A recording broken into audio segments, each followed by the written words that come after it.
You're watching News 25. Local coverage you can count on. News 25 is brought to you by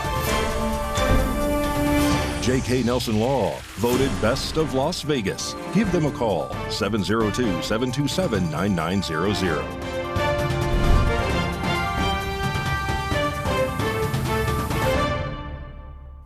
Thank you for joining us here on News 25 and Ace Country Radio and streaming at KPVM.TV and now on local devices on this Wednesday, October 9th. Good evening, I'm Chris Palermo, and here's what's happening. A Las Vegas police officer who was arrested in August has officially been indicted. Rory Rosell has the story. A Clark County grand jury has indicted suspended Las Vegas Police Sergeant Kevin Menon, age 42, on multiple charges, including 9 counts of oppression under the color of office. Menon was arrested on August 30th at police headquarters after an investigation into his conduct within the Tourist Safety Division. Metro Police alleged that Menon orchestrated false arrests by provoking encounters with the public without probable cause. Investigators claim that one incident, Menon ordered a search of a vehicle without justification, and in another incident he intentionally collided with a pedestrian on a bridge, leading to that person's arrests. Internal Affairs believes that these actions may be an attempt to manipulate crime statistics. This was initiated following a complaint on May 15, 2024 from an officer within the Las Vegas Police Protection Association, which accused Menon of employing probable illegal tactics in his interactions with the public. Menon, who was placed on administrative leave without pay, will return to court October 23rd. When approached to comment after the recent court appearances, Menon has declined to speak on these allegations. More news now. A Las Vegas man has allegedly been beaten to death by his girlfriend's ex. News 25 has the story. The Las Vegas Metro are currently investigating a homicide in the 3300 block of South Arville Street. Just before 6 a.m. today, police responded to the report of a battery. Upon arrival, officers found a female on the scene who directed officers to an apartment where they found an unconscious male. Medical aid was given to the victim by officers, and he was later taken to UMC by medical personnel where he was pronounced dead. Homicide Lieutenant Jason Johansson gives us an update on the situation. Hey, good morning. My name is Jason Johansson. I'm the Homicide Lieutenant with the Las Vegas Metropolitan Police Department. Here to brief you on a homicide investigation we're currently conducting at the apartment complex located directly behind me at the 3300 block of South Arville. This is in the area of Arville and Spring Mountain Road in our Spring Valley Area Command. Earlier today at approximately 5:54 a.m., officers from Spring Valley Area Command were dispatched to an apartment located in this complex behind me, referenced a battery that was occurring inside of an apartment. As officers arrived on scene, they located a female who directed them to her apartment. As officers went into that apartment, they located our victim, who's a male in his 20s, who was unconscious and appeared to have been battered inside the apartment. Officers immediately began providing medical aid to that subject until medical arrived here on scene. Shortly after medical arrived, transported him to University Medical Center, where unfortunately he was pronounced deceased. Based on those details, our homicide section has responded. We've taken over this investigation. The preliminary details we have are extremely limited at this point in time, but what we know is that the male victim was inside the apartment with a girl that he was dating. At some point in time, her ex-boyfriend came over to the house. There was a disagreement, an altercation that occurred just inside the apartment door, and during that altercation, it turned physical, which ultimately resulted in the victim's death. The suspect, who I'm still getting a definitive description on what he looks like, so I will not be providing that at this time, then left the apartment shortly around the time of the 911 call, southbound on Arville from this location from what we're being told. Those are the preliminary details that we know at this time. I encourage anyone with any information related to this investigation, please reach out to the Crime Stoppers of Nevada or to the LVPD Homicide Section. It's that newscast of the week when News 25 Las Vegas correspondent Maria Centers joins us from Nellis Air Force Base with the latest in military coverage out of southern Nevada. Feminism and female empowerment comes in an array of forms across all political ideologies here in the United States. And women have been serving in the U.S. Air Force since 1948. Currently, the military branch holds the highest percentage of female active duty service members within the U.S. Armed Forces. Now let's hear from some of our most powerful ladies as they safeguard our nation from any and all potential threats. We give advice to just go and do it and take initiative. Joining the military was probably one of the best things I've ever done in my life. Any younger females that are interested in doing it, it's okay if you take your time to plan, but take initiative in your own life and take initiative for what you want to pursue as a dream, whether that's the military or not. Definitely just go for it. Nellis ranks as the world's busiest air combat base. One of the hardest things for me was to own my own craft, and a lot of those women encouraged me to use my voice and to be confident when I speak. My previous commander actually told me, "You are your best spokesperson. Do not allow people to speak for you," and I'll never forget that. The base has played a major role here in Southern Nevada since 1941. Pretty interesting. It's been challenging in a good way. I've learned a lot. There's not a lot of females in this career field. You're going to have to really show yourself a lot and stand up for things, but it can also be really rewarding. Nellis is known for being the toughest kid on the block. We ask a lot of our service members, but the Air Force and the Department of Defense give a lot back to those service members. The Air Force has been great for me. I definitely recommend military service to anyone who's considering it, but don't come in blindly. It's not easy, but the camaraderie, the sense of community is unlike anything you'll find anywhere else. On behalf of everyone here at KPVM Television, thank you so much for your service. Reporting from Nellis Air Force Base, I'm Maria Centers with News 25 Las Vegas. Thank you very much, Maria. And early this morning, the iconic Tropicana Hotel was taken down after an amazing display of fireworks and drone choreography. News 25 has the footage. At around 2:30 a.m. on Wednesday, October 9th, over 2,000 pounds of explosives leveled the 67-year-old Tropicana Hotel and Casino. There were no public viewing areas for the implosion due to safety restrictions and was an invite-only event, which had an estimated 500 spectators in attendance. Despite the restrictions, many people still gathered from a distance to see the fireworks as well as the 555 drone light show, which displayed the iconic "Welcome to Fabulous Las Vegas" sign, as well as a countdown to implosion.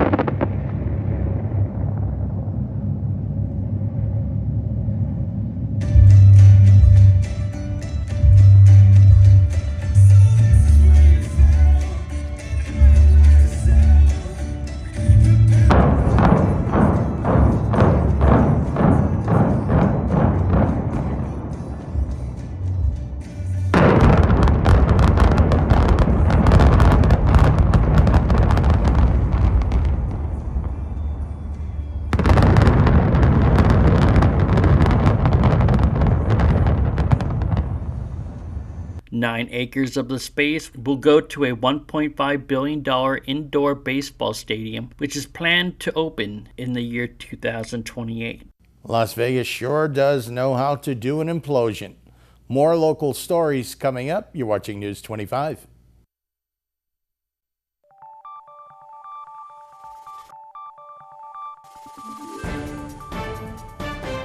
You're watching News 25.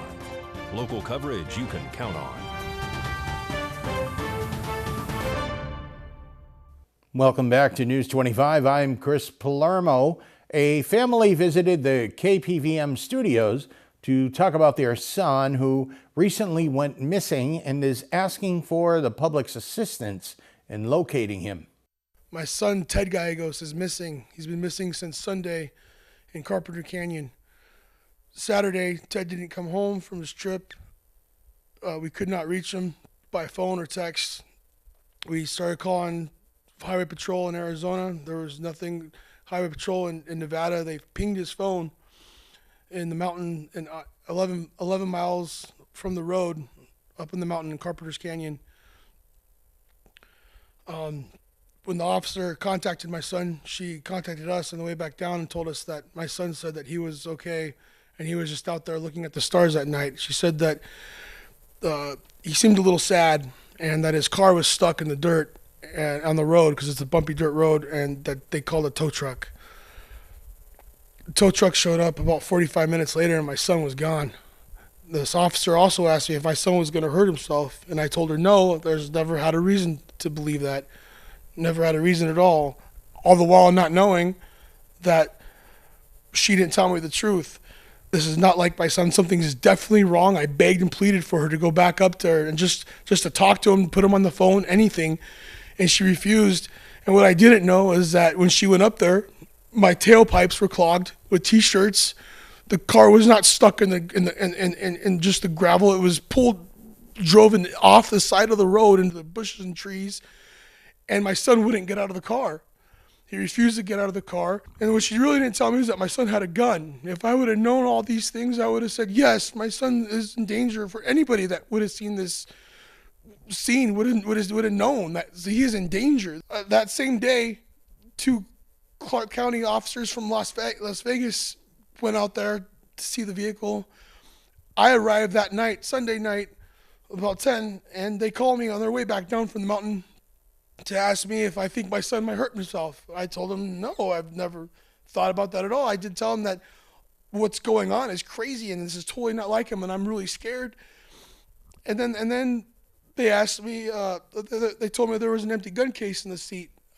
At that point, I was super scared. When they saw the tailpipes being clogged and a missing kid and an empty gun case, they should have initiated a night search with a helicopter and infrared search teams or something. They didn't do anything. I got to the scene. I drove up there at night, got there about midnight to see my car with the tailpipes plugged. And I didn't know if my son was in there dead or not. The cops didn't even tell me if the tailpipes were plugged, and I had to go see for myself. I spent all morning on Monday till 3 p.m. in the afternoon searching for my son by myself on that mountain. And I found his tracks. I'm pretty sure they were his tracks. But I have stage 4 cancer. I have severe neuropathy in my hands and my feet, and I can't walk. And I just needed some help. And now that there's a search team looking for him, they have dogs, and they smell the scent on the path that I went. And if I just had a little bit of help that morning, I could have had my son. Or if that lady cop wouldn't have just left my son like that, my son would be here. And now we're searching for my son, and I just need everybody's help. Please, to find my son. If anybody has seen him, we don't know if he's still on that mountain. We've been trying to get financial records from his bank accounts to see if he's using them anymore. We have not been able to get help from the Clark County, from the Las Vegas Metro Police Department. Finally today, they're starting to do things, but my grandson's been missing since Sunday, and the Nye County Sheriff's Department have washed their hands of everything. They didn't follow standard protocol, which I understand is they should have had him put the gun up on the dashboard, and they should have taken that gun and checked it to make sure it's not a stolen gun, and they didn't do any of that stuff. My name's Catherine Garcia. We have put everything in social media. We've done everything that we could possibly do on our own, but we are asking for help from everybody. Thank you so much. Please help us bring Teddy home. Thank you very much.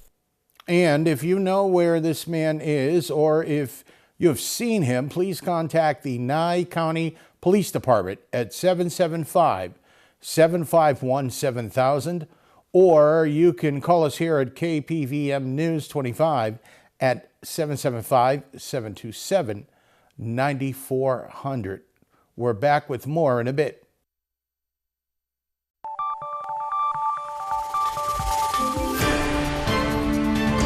You're watching News 25. Local coverage you can count on. News 25 is brought to you by Mountain West Lawyer, Injury Attorneys, 727-9500.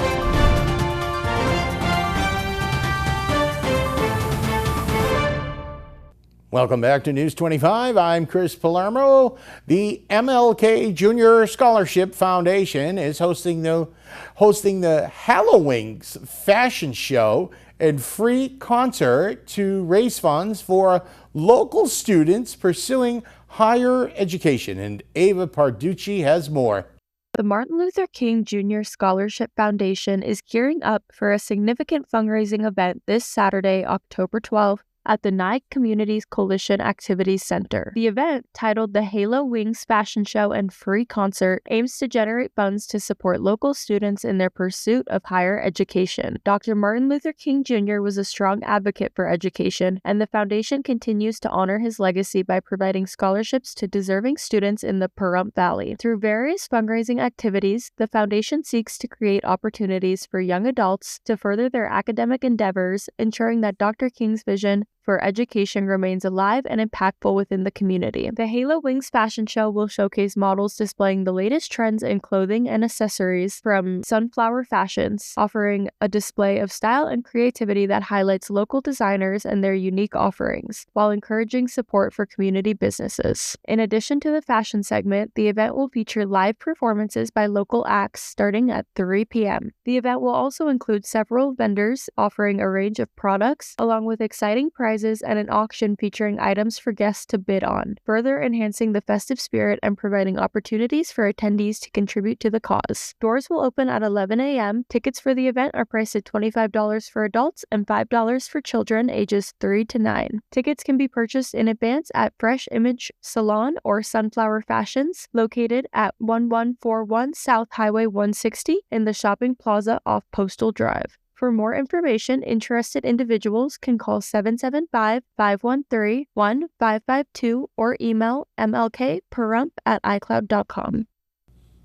Well, it is a big night for sports. It's the home opener, the season opener for the Vegas Golden Knights. And here's Mikey with your look at sports.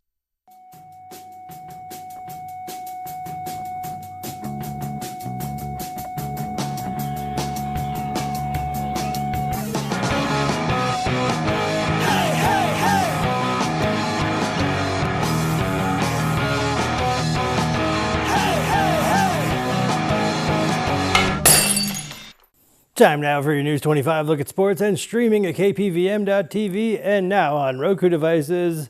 It's here. It's almost like Christmas. Vegas Golden Knights opening night against the Colorado Avalanche. Puck drop 7 p.m.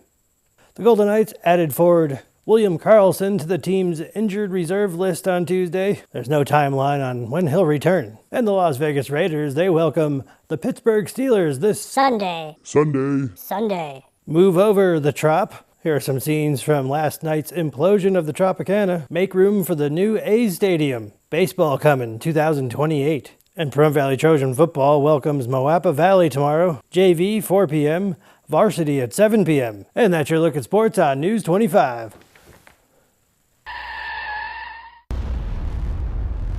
News 25 Weather Cam is brought to you by Lerner and Rowe Injury Attorney's Office in Pahrump. In a wreck, need a check? Call 702-877-1500. That's the Lerner and Rowe Weather Cam, and that's right outside the KPVM television studios here in Pahrump. A picture-perfect day. Now this morning, if you were up early like me, it was a little bit chilly. I did put a sweatshirt on, but I did not put the heat on.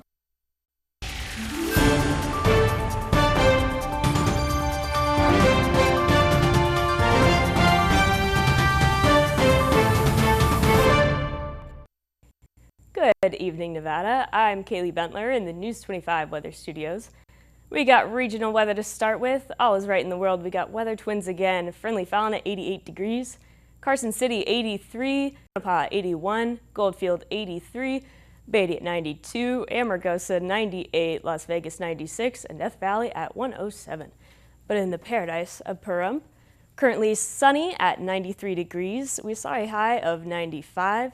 Winds in the south-southwest, 9 miles per hour, humidity 9%. Sun rose this morning at 6:46, but will set this evening at 6:15.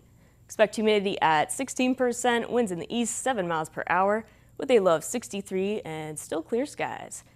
Taking a look at the rest of the week, we're seeing some clouds rolling in tomorrow, but they're scattered. It's at 95 degrees. Heavier clouds rolling in Friday at 92.